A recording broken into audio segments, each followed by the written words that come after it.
2장 18절로 22절 말씀입니다. 우리 한 절씩 교독하도록 하겠습니다. 신약성경 56면에 있고 준비된 화면에 있습니다. 요한의 제자들과 바리새인들이 금식하고 있는지라 사람들이 예수께 와서 말하되 요한의 제자들과 바리새인의 제자들은 금식하는데 어찌하여 당신의 제자들은 금식하지 아니하나이까.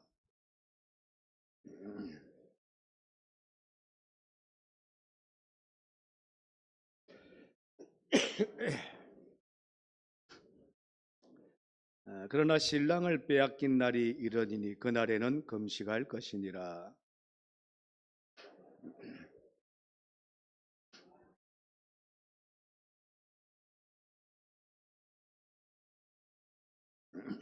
함께 새 포도주를 낡은 가죽 부대에 넣는 자가 없나니 만일 그렇게 하면 새 포도주가 부대를 터뜨려 포도주와 부대를 버리게 되리라. 오직 새 포도주는 새 부대에 넣느니라 하시니라. 아멘. 할렐루야. 우리 앞뒤 좌우 잘 오셨습니다. 은혜 받기를 원합니다. 잘 오셨습니다. 은혜 받기를 원합니다. 잘 오셨습니다. 주 안에 기쁨 있네. 우리 다 같이 주 안에 기쁨 있네. 그렇게 믿으시기를 축원합니다. 그렇게 사시기를 축원합니다. 주 안에 기쁨 있네라는 그 말씀으로 우리 함께 말씀의 은혜를 나누려고 합니다. 주 안에 있는 자들은 기쁨이 있지요. 진짜 있어요. 주님을 만난 자들은 주 안에, 그래서 주님이 내 안에 계시고 주님이 우리 안에 계신 자들은 우리의 삶에 모든 건강과 힘과 은혜와 능력이 주님이기 때문에 주님을 생각할 때에 어떤 일 무슨 일을 만나도 우리는 기쁨이 있다. 오늘 그 말씀을 함께 나누려고 합니다. 새벽에 제가 이제 질문을 이제 했는데 여러분 구원은 어떻게 받습니까? 너무너무 쉬운 이야기. 예수를 믿음으로. 예수를 당연한 물음입니다. 수요일마다 그 전에 가끔씩 부르는 찬양이 있었어요. 구원에 대한 이제 찬양인데 뭐로 못 간다고요? 또 뭐로요? 우리 한번 해보십시다. 처음에 어떻게 시작? 다 같이 시작. 돈으로도 못 가요. 하나님 나라. 힘으로도 못 가요. 하나님 믿음으로 가는 나라. 믿음으로 가는 나라. 하나님 나라. 거듭나면 가는 나라. 거듭으로 가는 나라. 하나님 나라. 할렐루야. 순서가 바뀌었어요. 처음에 거듭나야 가는 나라, 믿음으로 가는 나라. 자, 어쨌든 믿음으로 거듭나야, 하나님을 만나야 가는 나라가 하나님 나라라고 우리가 이야기를 합니다. 당연한 말씀이고 맞는 말씀이죠. 그런데 여러분 참 우리가 여기서 생각해야 될 것이 내가 믿어 구원받는다, 믿어서 구원받는다. 참 이 해서 구원이 당연하다고 생각하시면 안 된다는 거예요. 내가 믿어서 구원받으니까 그것이 당연한 이야기지요. 너무너무 당연한 이야기고 너무나도 옳은 이야기고 맞는 이야기인데 그것이 너무나도 당연한 이야기로 해서는 안 되는 이유가 뭐냐 그러면 우리가 구원받게 되는 것도 우리가 구원받을 만한 자격이 있어서 받느냐? 맞아요? 그런 믿음의 자격이 있어서 받아요? 아니에요.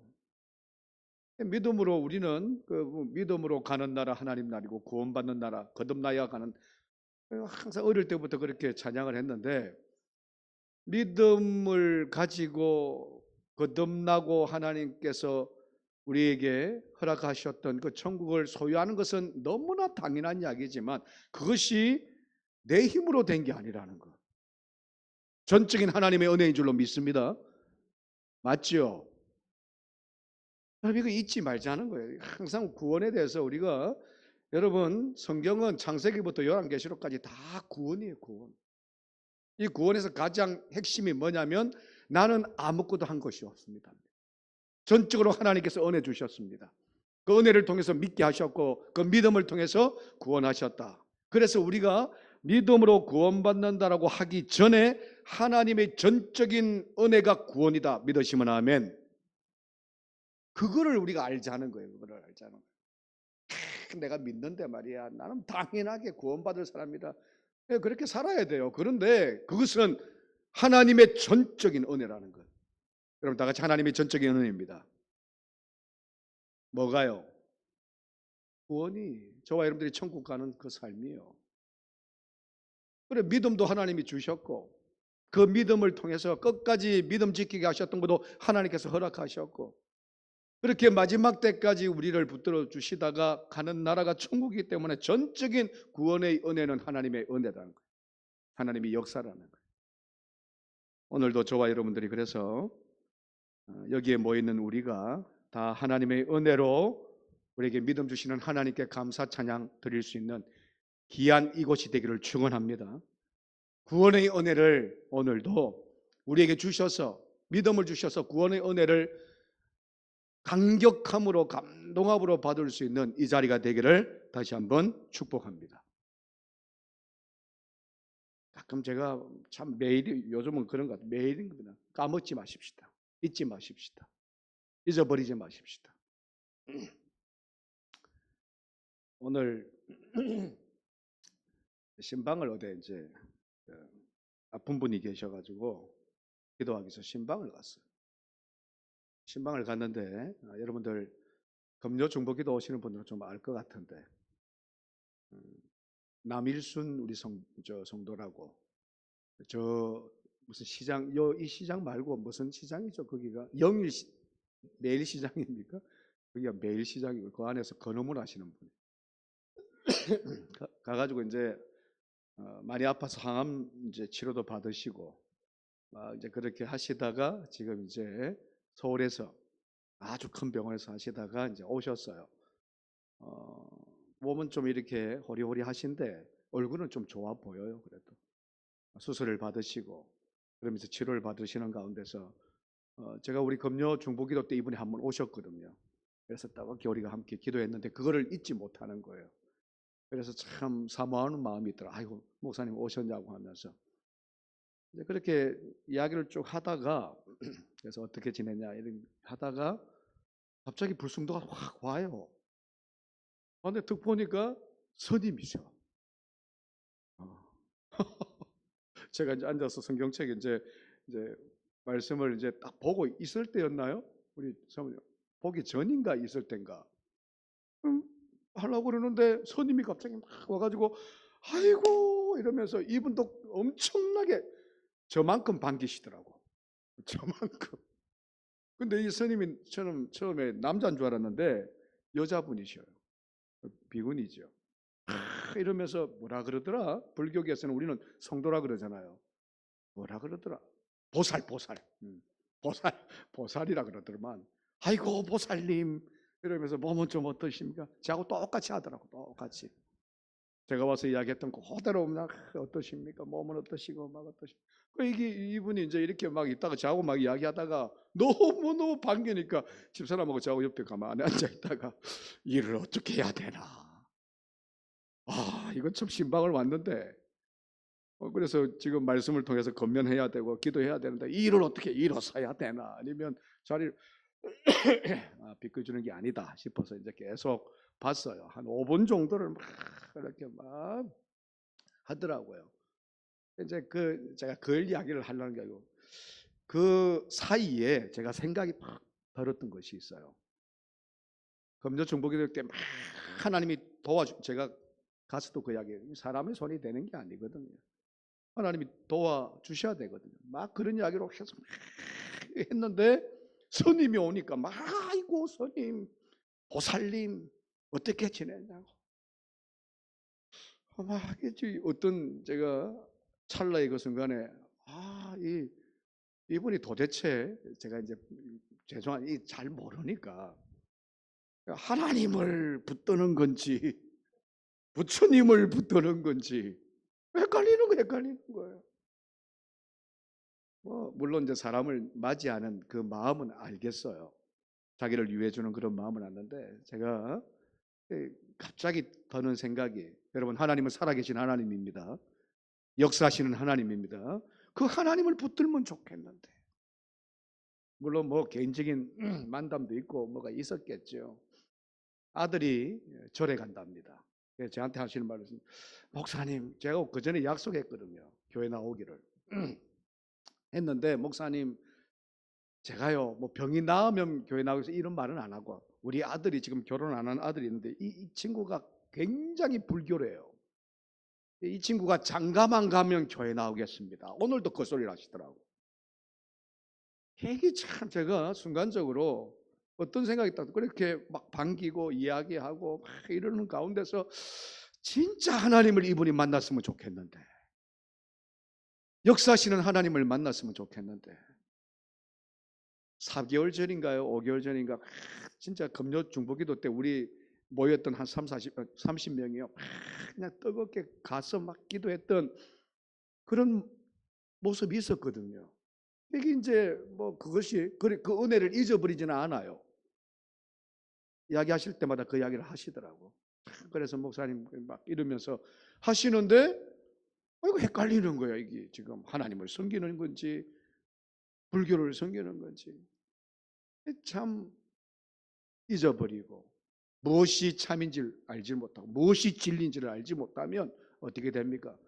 우리의 구원자는 여러분 예수 그리스도밖에 없는 줄로 믿습니다. 그것을 잃어버리는 삶은요, 가장 뭐 정컨만컨 어떤 걸 배웠고 못 배운 가장 안타깝고 불쌍한 인생인데, 그분뿐만이 아니라 우리도 그렇습니다. 여러분 진실되게 예수 그리스도를 믿기를 축원합니다. 예수를 제대로 믿는 저와 여러분 되기를 축원합니다.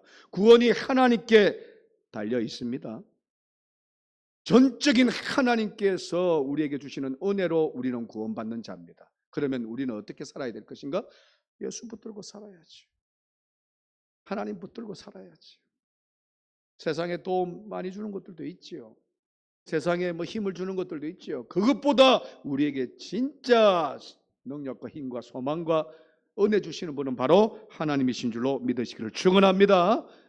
이런 마음이 오늘 신방을 하면서, 그분을 안 만났으면 그런 마음도 안 들었을 텐데 스님을 만나는 바람에.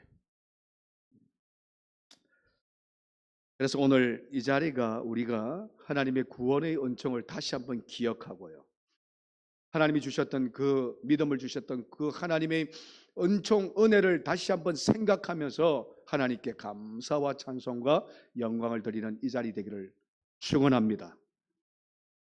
우리 옆에 분들한테 이야기하십시다. 당신은 구원받은 하나님의 백성입니다. 믿으시면 아멘. 이거 의심하지 마십시다. 저버리지도 마시고 잊어버리지도 마시고 날마다 기억하십시다. 우리가 마가복음을 지금 2장을 계속 보고 있어요. 마가복음을 제가 처음에 이제 이걸 보면서 그런 것들을 이제 보지를 못했는데, 몇 가지 마가복음 1장 1절부터 시작해서 3장 6절까지가 예수님과 상대 이 바리새인과 서기관 아니면 세상 사람들과 논쟁하는 이야기들이 계속 나와요. 치유를 통해서도 무엇인가 바리새인과 서기관들이 논쟁을 하고, 우리가 2장을 통해서 내 친구가 한 중풍병자를 살렸죠. 기억나시죠? 그들이 섬김을 통해서 하나님께서 야 너희들이 믿음이 크다 하면서 살렸잖아요. 그렇게 살렸을 때에 주님이 살리실 때에 야 일어나 걸어라 이렇게 하시지 않으시고 어떻게 하셨어요? 내 죄가 사하였다. 그런데 그 죄가 사하였다고 했을 때 마음이 차가웠던 사람들이 어떻게 했다고요? 아니 저가 누구길래 죄를 사하였다고 해요. 하나님이 신성모독이다. 그래서 논쟁이 일어나거든요. 이게 이제 우리가 첫 번째였고, 두 번째, 우리 지난 시간에 주님이 레위를, 마태를 부르셨죠. 마태를 부르는데 이 마태가 죄인입니다. 그래서 마태를 부른 그 마태가 감격해서 죄인들하고 세리들하고 다 불러서 집에서 같이 식사를 하셨잖아요. 그래서 사람들이, 바리새인과 서기관들 어떻게, 아니 저가 세상에나 우리가 거들떠 보지 않는 진짜 더럽고 추한 저 죄인들과 세리들과 함께 식사를 하네. 그러니까 주님께서 뭐라고, 거기 논쟁거리였거든요. 주님이 뭐라고 말씀하셨어요? 의인, 병, 저 병이 없는 자들에게는, 아니 뭐예요? 이거 정확하게 한번 보십시다. 건강한 자에게는 참, 병이 없는 자가 뭐예요? 건강한 자에게는 의인이 쓸데없고 병든 자라야 의인이 쓸모가 있다고. 내가 의인을 부르러 온 것이 아니라 누굴 부르러 오셨다고요? 죄인을. 이게 논쟁거리였어요. 논쟁거리였어요.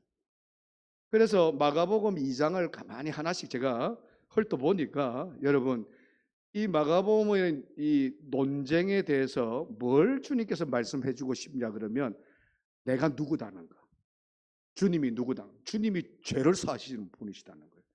주님이 죄인까지도 어떻게 친구가 되시는 분이시다는 거, 이걸 지금 계속 이야기하는데, 5가지의 논쟁이 마가복음 우리가 지금 계속 읽는 데서 나타납니다. 오늘은 무슨 논쟁이냐 그러면 금식 논쟁, 금식.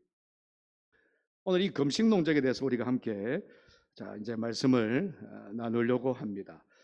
자, 금식 논쟁에서 18절을 한번 다 같이 한번, 어떻게 해서 금식 논쟁이 일어났는지 18절 다 같이 읽습니다.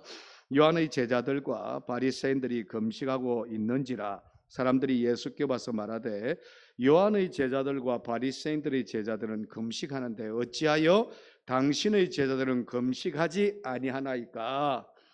이제 시비를 거는 거죠. 논쟁은 시비거리거든요. 논쟁을 이제 시비를 거는 겁니다. 바리새인들의 제자들과 요한의 제자들은 금식을 하는데 왜 당신의 제자들은 금식하지 않습니까? 라고 이야기를 해요. 이 금식 논쟁에 대해서 왜 제자들이 금식을 하지 않았을까에 대해서 먼저 알아야 돼요. 그 시대의, 당시의 시대의 배경, 금식 문화에 대한 그런 것들을 우리가 알아야지 이 말씀이 좀 이해가 되더라고요. 그래서 당시의 금식이 어떻게 됐는가, 사회 전반적으로 이렇습니다. 성경학자들이 이야기하는 예수님 당시의 이 금식은요, 굉장히 엄격했어요. 한 주간에 금식을 몇 번 하느냐 그러면 2번은 꼭 해야 됩니다. 월요일하고 목요일하고, 안식일에는 말할 것도 없고, 일단은 평일날은, 월요일하고 목요일날은 꼭 금식을 해야 됩니다. 그것이 모세율법에는 없어요. 그런데 이것이 정규화가 쫙 돼가지고, 규칙화가 돼가지고, 이 엄격한 유대인들이나 정통파 유대인들이라 그러면 금식을 해야 되는 거예요. 무슨 날 무슨 날? 월요일. 우리가 이야기하는, 지금 성경학자들이 이야기하는 월요일하고 목요일날, 그 날은 꼭 해야 되는 날이에요. 해야 되는. 여러분, 바리새인들이 금식하는 모습들 아시죠? 어떻게 금식합니까? 나는 죄인인 것처럼 옷을 막 더럽게 하고 막 광장에 서가지고, 이런 금식도 있고, 금식은 플러스 기도와 연결이 됩니다. 그래서 우리가 금식 기도라고 표현하는데, 그때 이것이 예수님 당시의 정성이에요, 사실. 그렇게 이제 금식을 해야 되는데, 오늘 보니까 어떤 사람인지는 모르겠지만 어떤 사람들이 와가지고 예수님께, 아니 바리새인들 제자들, 심지어는 세례 요한, 이 요한이 누구냐면 세례 요한이거든요. 세례 요한의 제자들도 그렇게 월요일하고 목요일날 금식하는데 예수님의 제자들은 왜 안 합니까? 말이 됩니까? 이렇게 하면서 이야기를 해요. 자, 또 금식에 대해서 돌아가서, 여러분, 이슬람 교도들이 금식하죠. 그 금식 기간이 막 한 달간 하는 금식 기간이 라마단이라 그럽니다. 그거 아시지요? 근데 그 금식 이 기간이 어떻게 되느냐 그러면, 시간이 어떻게 되는지 아세요? 우리하고는 좀 다릅니다. 우리는 금식하면 어떻게 됩니까? 하루 금식이면 아침부터 시작해서 그 다음날 아침까지 금식해야 되잖아요. 근데 이스라엘도 그렇고 이슬람도 그렇고 지금 똑같습니다. 그 금식하는 그 시간은요, 아침 6시 해 뜰 때부터 시작해서 해질 때까지 저녁 6시까지 시간으로 만약 이야기한다 그러면 그때까지 금식이에요. 그 이후에는 어떻게 되는지 아세요? 먹어도 됩니다. 만약에 월요일날 금식을 한다 그러면 월요일 아침 6시부터 딱 시작해서 저녁 6시까지 금식하면 됩니다. 그러고 나서는 저녁 6시 5분부터 1분부터는 먹어도 돼요. 그 다음날 아침, 그래서 라마단 기간에 오히려 음식이 더 잘 팔리는 거 아셔요? 예를 들면 하는 소리입니다. 예를 들면 더 많이 나간답니다. 더 많이 나간대. 평상시 음식 팔리는 것보다 라마단 기간에 금식 기간이거든. 한 달을 금식하는 거예요. 한 달을. 근데 그 금식이 언제라고? 아침 기억하세요? 아침 6시부터 시작해서 저녁 몇 시? 6시까지 그 한나절만 딱 하면 금식 끝. 그 다음부터는 마음껏 드세요. 이게 라마단이에요. 근데 이슬람도 그렇지만 유대인들도 그 전통이 있어요. 똑같아요. 똑같아요. 그런 금식을 하고 있는데 예수님의 제자들은 어떻게 해요? 그 금식도 안 하는 거예요. 낮에도 계속 먹고 다니고. 보십시오. 앞에 세리와 함께 제자들과 함께 먹는데 그게 뭐 밤이겠습니까? 낮이었죠. 뭐.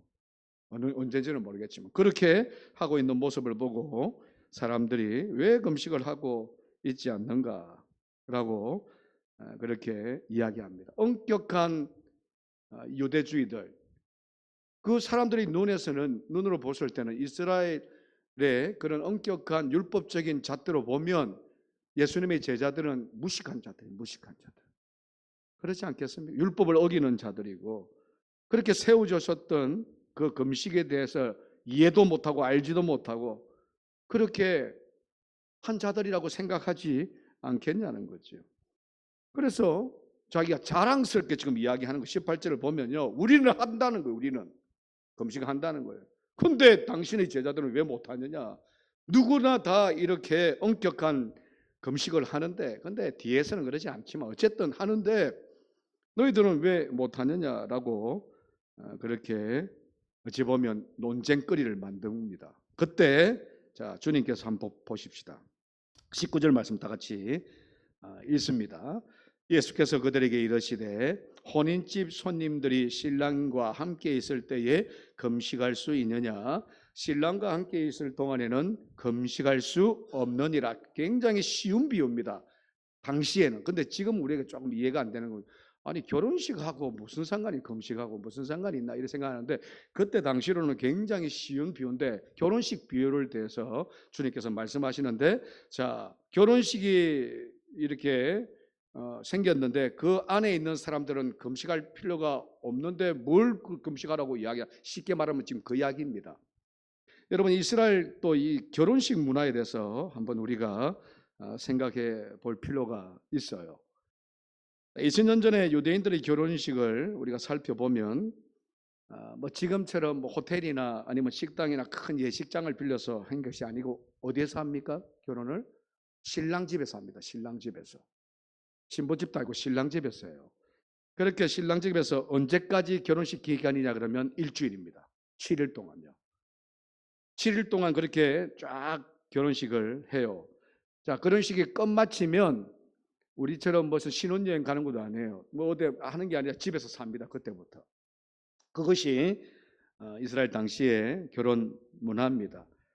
자, 그래서 일주일에 이 결혼식은요, 여러분 그 집의 잔치일 뿐만 아니라 우리도 그랬죠. 예전에 어떤 잔치가 됩니까? 마을 잔치가 되잖아요. 완전히 최고의 잔치가 돼요. 그래서 마을 사람들이 다 모여가지고요. 그때 우리 요한복음 2장 알지요? 포도주를 내오고 계속 좀 그렇게 일주일 동안 합니다. 일주일 동안 즐기는 것이 기쁨으로 즐기는 것이 그들의 결혼식인데 여러분 한번 생각해 보십시오. 예전에 뭘 제대로 먹었겠습니까? 뭘 제대로 이렇게 즐길 수 있었겠어요? 그러니까 결혼식 자체는 그래서 요즘도 피로연이라는 표현이 그런 유혹에 대한 기쁜 거예요. 와서 먹고 마시고 기쁨으로 즐겁게 하는 그 날이 바로 2000년 전 주님 당시의 그런 결혼식입니다. 기쁨의 날이죠. 자, 그런데 특이한 것이 뭐냐 그러면 아무리 여러분 금식 기간 일주일 동안 월요일부터 목요일 날이 금식 기간을 하더라도 결혼식이 껴서 있어서 일주일 동안 결혼식 하는 그날에는 금식 안 해도 됩니다. 이게 법이에요. 이스라엘의 법이었다고요. 금식하는 그 기간에도 결혼식이 있는 그 가정은요, 아니 금식 안 해도 된다. 법으로 원료라고 목요일은 꼭 금식을 해야 되는데 결혼식 날에는 안 해도 된다는 걸 지금 19절 말씀에서 주님께서 지금 야 우리가 결혼식이다.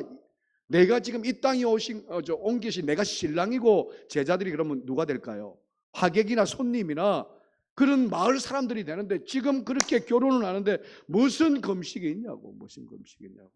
이해되시겠죠? 그렇게 다들 이해하시지만 정확한 표현이 지금 그 말씀입니다. 자, 이거는 이제 좀 사항을 좀 이야기했어요. 자, 오늘 저와 여러분들에게 한번 적용을 한번 해봅시다. 우리가 신앙생활을 하면서 분명하게 알아야 할 사실이 이 점이라는 거예요. 여러분 지금 기간이 무슨 기간이냐 그러면 주님이 신랑 되신 주님이 오시는 기간인 줄로 믿습니다. 자, 결혼식은 슬픈 날이에요, 기쁜 날이에요? 기쁜 날이라는 걸 여러분 기억하셔야 된다는 거예요. 이 말씀을 통해서 19절 말씀을 통해서 저와 여러분들이 이해하고 기억하고 깨달아야 될 것이 뭐냐면 지금 저와 여러분들의 신앙생활이 분명하게 주님과 결혼한 준비하는 상태고, 아니 재림하실 그 결혼했죠 벌써. 재림의 주님을 맞이하는 결혼 상태로 지금 계속 있는 상태면 저와 여러분들의 삶이 어떤 삶이어야 되느냐. 먹고 마시고 즐기는 상태이지만 그 안에서 어떤 기쁨, 결혼했다는 주님이 신랑 되시고 내가 그러면 저와 여러분들이 어떻게 됩니까? 그냥 하객들입니까? 아니요. 신부 되시는 거예요. 그러면 저와 여러분들의 믿음의 삶, 인생의 삶은, 신앙의 삶은 어떻게 항상 뭐 해야 된다는 거예요? 이건 이제 이야기해 줄, 항상 뭐 해야 됩니까? 기뻐해야 되는 겁니다. 설령 내가 병들 수도 있어요. 설령 내가 아플 수도 있고, 뭐 곤란을 당할 수도 있고, 힘든 일 당할 수 있어요. 그런데 우리는 지금 결혼 상태입니다. 누구와요? 예수님과. 무너지는 상태일 수도 있어요. 너무너무 견딜 수 없는 일들을 만날 수 있는 그런 상태일 수도 있어요. 그러나 저와 여러분들은 어떤 상태다? 결혼 상태라는 거예요. 그러면 울며 통과하는 금식. 여러분 바리새인들의 금식은 꼬로 울며 자기의 죄를 자복하는 금식입니다. 사실 그때의 바리새인들과 서기관들의 금식은 그건. 근데 주님께서 지금이야 결혼 상태, 결혼식이라는 거, 결혼식이라는 거예요. 그래서 지금 금식할 필요가 없다는 거예요. 그 이야기를 지금 하시는 거거든. 오늘 저와 여러분들도 마찬가지입니다. 우리의 신랑 되시는 분은 예수님이세요. 그리고 저와 여러분들은 신부입니다. 결혼한 상태예요. 그러면 주 안에 기쁨의 길을 축원합니다. 찬송 오늘 우리 마치면 431장 찬송을 부를 거거든요. 주 안에 기쁨 있네라는 그런 찬송입니다. 이 찬송이 그 1920년대 그래서 이제 활동하셨던 박성문 목사님 그 보시면 431번 가사가 이렇게 지었던 이 박성문 목사님이라는 분이 그 가사를 지었어요. 너무너무 은혜스러워요. 사실 주 안에 기쁨 있네 라는 그런 가사인데, 이분이 어디에서 심화했던 분이냐 그러면 여러분 인천에 가면 주안 장로교회 아세요? 지금 그 전에 이제 은퇴를 하셨죠. 나겸일 목사님이 있었던, 뭐 몇만 명 됐잖아요. 그때 이분이 초대 목사님은 아니시고 이 박성문 목사님이 그때 1967년부터 시작해서 1978년까지 인천, 그때는 인천 주안교회라고 그랬어요. 장로교회가 아니고 주안교회라고 했는데 그때 심화하셨던 목사님이세요. 이분이 431장 주 안에 기쁨이네라는 것을 쓸 때에 어떤 감동으로 쓰게 됐냐 그러면 그 동기가 있다는 거죠. 그 교회에 정정섭 집사님이라는 분이 계셨대요. 이분은 참 귀하신, 이제 나중에 장로의 직분도 받으시고 하셨는 분인데 이분이 어떻게 기하냐면 참 뭐 잘 못 살았대요. 옛날에 그때니까 참 변별하게 배운 것도 별로 없었답니다. 그럼에도 불구하고 교회에 나오고 그리고 주의 귀한 일들을 섬기는 것은 제일 1등이었다. 집에서 한 1.5km 떨어져 있는데 뭐 차가 있겠습니까? 그때는 다 걸어서 오시는데 하루도 빠지지 않으시고 새벽 제단부터 시작해서 어떠한 예배도 다 빠지시지 않으시고 걸어서 교회까지 오더라는 거죠. 자, 그것 때문에 우리 그런 분들 많잖아요.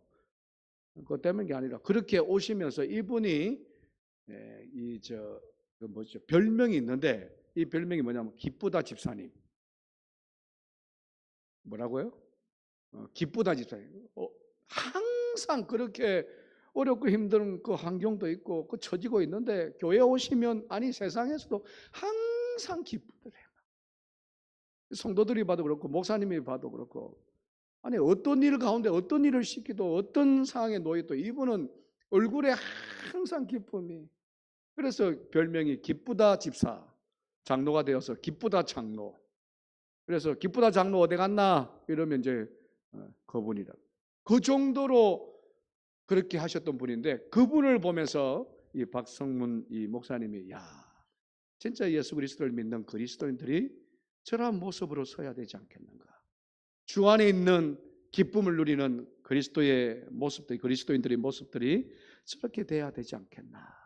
그러면서 그 가사를 썼다는 거죠. 참 은혜스러워요. 사실 그 가사를 이야기하면.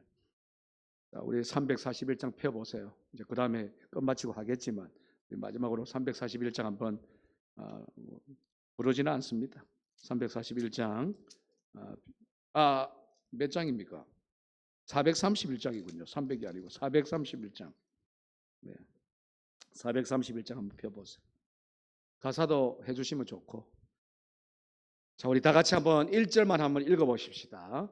주 안에 기쁨이 있네. 주 안에 살자. 주 안에 평안이 있네. 주 안에 살자. 불안이 연기처럼 스며들며 주 안에 사는 마음 기쁨 넘치네. 할렐루야. 이 가사를 한번 보세요. 주 안에 기쁨이 있다는 거죠. 불안이 생기고 검푸른 성난파도가 떨어지고 불길이 지옥처럼 솟아나는 그런 상황에서도 내가 여러분들이 그리스도인들이 주 안에 사는 사람들은 뭐가 있다고요? 기쁨이 있다는 거예요. 여러분 인생이 우리 예배가 저와 여러분들의 가정이 저와 여러분들의 믿음의 삶이 여러분 축제가 되기를 축원합니다. 결혼식장의 축제가 되는 인생은요. 결혼식 가가지고 우는 사람이 있어요? 결혼식 가가지고 화내는 사람이 있어요? 앞전에 우리 지난 토요일 날 우리 저 옆에 중앙교회 목사님 따님이 결혼을 했습니다. 큰 따님이 아셔요?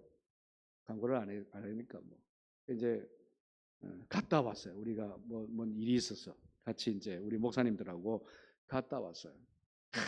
그게 완전 선남 선녀예요, 막. 그 따님이 조금 이제 사람들이 볼 때는 저 우리 청년들도 볼 때는 31인데 참 예뻐요. 근데 그 신랑이 더 멋있어 막. 키가 한 185가 되나? 얼굴도 완전히 우리 작은 아들보다는 좀 못생겼어. 근데 우리 작은 아들도 야 신랑 진짜 멋지다고 얼굴이 훨씬합니다. 막 키는 좀 더 크더라고. 그러니까 보니까 사람들이 막 신랑 신부만 봐도 막 얼굴들이 와 이러면서 저는 우리 이행년 목사님한테 문자를 남겼잖아요. 목사님 너무너무 부럽습니다. 그리고 또 교회에서 했어요. 교회에서요. 그 김천에 있는 어느 교회인데 큰 교회더라고요. 그곳에 장로님이신데 아이고 하객들이 그래 많이 하는 거 제가 처음 봤어. 한 4,500명 되는 교회인데 그 큰 교회에 미어 터져요. 미어 터져 막. 고령에서 가신 분들은 얼마 없고 아마 그쪽에 다 있는 것 같은데 아는 얼굴들이 별로 없어 사실 저는. 미어 터지는데 온 사람들이 다 그냥 싱글벙글 제가 그 이야기를 좀 하려고 다 그냥 축구한다 그러고 막 신부 안 우는 거 처음 봤어 제가. 결혼하면서 신부가 울지를 않아요. 양가 부모님들이 안 우는 거 처음 봤어 저는. 기뻐가지고 그냥 막 목사님 자제고 장로님 자제고 이러니까 막, 그래서 제가 문자로 아이고 목사님 부럽습니다. 우리 아들은 언제 결혼할란지. 그럼 이렇게 그러니까 여러분 결혼식 말고 장례식장에 가보십시오. 믿지 않는 자들이나 막 이걸 하면서 막 그러지. 어떻게 합니까? 다들 엄숙한 분위기고 그래도 애통하는 분위기고 그런 분위기인데 결혼식장은 그러지 않거든요. 막 하게. 여러분 지금 우리가 그렇다고요, 여러분. 저와 여러분들의 믿음의 삶이 그렇다고요. 주 안에 있는 하나님의 사람들이 그래야 된다고요. 그래야지 기쁨이 하나님을 통해서 받은 그 은혜가 충만하게 나타나는 것이 우리의 가정 속에서, 교회 속에서, 직장 속에서, 세상 가운데서 그렇게 나타나는 것이 우리 표정으로 나타나고 우리 삶으로 나타나야 되는데, 그걸 자꾸 잊어버려요. 우리가 지금 주님 신랑 되시고 우리가 신부에서 결혼하고 있는 관계라는 것을, 그리고 마지막 때 그 완성은 주님 재림이시거든요. 주님이 20절 말씀에, 시간 같지만 20절 말씀에 너희들이 울 때가 있다. 우리 20절 다 같이 한번 읽으십시다. 다 같이 읽습니다. 그러나 신랑을 빼앗길 날이 이르르니 그날에는 금식할, 주님 오시는 날에는 우리에게 환영의 날이지만 그날은 마지막 때입니다. 환난의 날이에요. 심판의 날이에요. 이 땅이 요동치는 날이에요. 그때는 주님을 맞이하기 위해서는 저와 여러분들이 그냥 헤헤헤 거리는 것이 아니에요. 사실 깨어 준비하면 얼마나 환난이 많은데요. 얼마나 고통이 많은데요. 야고보서 1장 우리 2절의 말씀 보면 주님 오실 때까지 우리에게는 여러 가지 시험들이 있습니다. 그런데 그 시험 앞에서도 우리가 당당히, 왜 주님을 맞이하는 우리의 모습은 어때야 된다? 여러 가지 시험 가운데서도 어떤 마음을 가져야 된다? 즐거운 마음을 가지라고 하는 거예요. 즐거운 마음을. 그렇지만 주님이 오시는 그 마지막 여호와의 날일 때는요, 다 금식하면서 주님을 기다리면서 그렇게 하는 그 날에는 금식하지만 주님 오실 때는 우리에게 완전히 그리고 지금 시간도 마찬가지입니다. 기쁨의 날이어야 된다는 거. 기쁨의 날이. 여러분 주 안에 기쁨 되찾기를 축원합니다. 주 안에 있으면서도, 우리가 예수를 믿으면서도 참 기쁨이 사라질 때가 많아요. 매일매일 결혼식이면 참 좋겠는데, 축제만 참 좋겠는데, 그렇지 현실은 그러지 못하거든요. 그러니까 기쁨이 자꾸 현실을 보면서 슬퍼하고 걱정하고 염려하고, 그게 우리의 모습이라 그러면 오늘 이 말씀을 통해서 주님은 우리에게 말씀합니다. 지금 저와 여러분들은 주님과 결혼 관계예요. 늘 언제나 주 안에 있는 저와 여러분들에게는 기쁨이 충만하라고. 먹고 마실 때도 주님을 생각하고, 일을 할 때도 주님을 생각하고, 귀한 사역을 감당할 때도 주님을 생각해서 그 주님을 통해서 기쁨이 넘치는 삶을 살라고.